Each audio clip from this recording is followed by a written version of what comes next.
Let's move on now, and we were just talking about the Denver Broncos earlier. We mentioned them, and now they are 2-0 as well. They head to Cincinnati. This is, to me, one of the games I like most about this week. The Broncos at the Bengals, who are 1-1, a tough loss against the Steelers in a game that's always a battle, and now they got Denver, so that's quite a 1-2 punch. Chris Wessling, what were your thoughts and your takeaways out of Cincinnati's performance against Pittsburgh?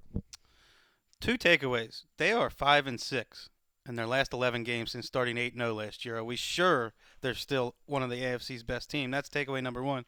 Number two, their offensive line didn't get as much attention as Dallas's last season, but they were as rock solid as any offensive line in the NFL. They have allowed the most sacks in the league this year through 2 games, and they have not rushed for more than 60 yards in a game in either games, which that's only happened once in the last 2 years before this season. Wow. So is the offensive line an issue? And if it is, this is the defensive line to take advantage of it. Right. Derek Wolfe having a big game. Shane Ray had a big game last week. You're right. They did not look the same. If you think about that Jets game, for a Bengals offensive line to get dominated that much is not something we saw all of last year. This is a team that spent high draft picks on multiple linemen last year.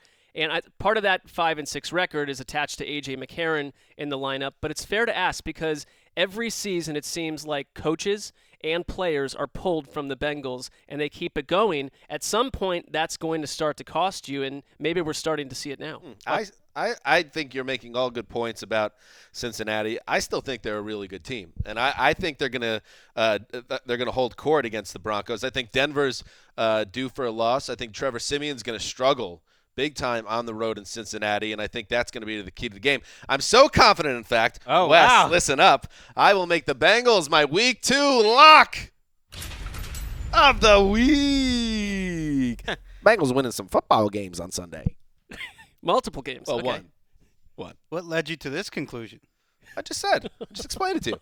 I think they're better than maybe the rest of the room right now, even though they have not played too well to start the season. And I don't think Trevor Siemian's going to play well in this spot, and that's going to be the difference. Well, it's Denver's first road game, and I think that's something that's notable. It's the Bengals' first home game, so that they went 1-1 ultimately with a tough 2-game road trip or whatever you want to call it to start the season.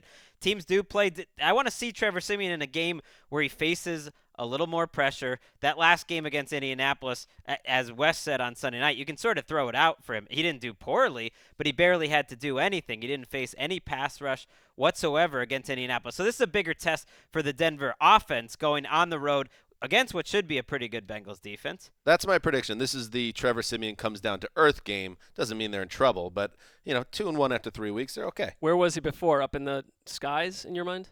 I think in the public opinion, they have solved their issue. They have this workman-like QB, and he still might be. He's shown a lot of good things in 2 weeks, but I think it's going to be a tough week for him. And they're going to be missing some key players. Donald Stevenson, the right tackle, when he went out of that game last week, it hurt him. He's not expected to play. Virgil Green, who's kind of been a find at tight end, he's not expected to play. They're going to have to roll out Jeff Herman. I don't think he's played a snap for them since he was drafted in the 3rd round last year, so they don't really have a tight end. Paging Mr. Herman, you have a phone call at the front desk. I believe it's Jeff Hireman. Hireman? Oof. Paging Mr. Hireman, you have a phone call at the front desk. Moving. Can't be blamed for not knowing his name because he's injured 100%. He has literally never played a single snap. And the Broncos defense, they're crazy how many defensive backs they played. 6 of them played 40 snaps last week. Yeah, but if you're a PA announcer and you say that it's not your fault, but Yeah. in that actual building, that PA announcer, spot, yeah. that's a public gaffe. You'd be points taken away on you. Am I alone on an island here with the Cincinnati pick? Just curious. This was my team of ATL a couple weeks ago before I found a real team. I would not and make I them my think lock they of the have week, a chance. but I would take the Bengals in a tight one. I'm going Denver. I'll take the Bengals at home. Okay.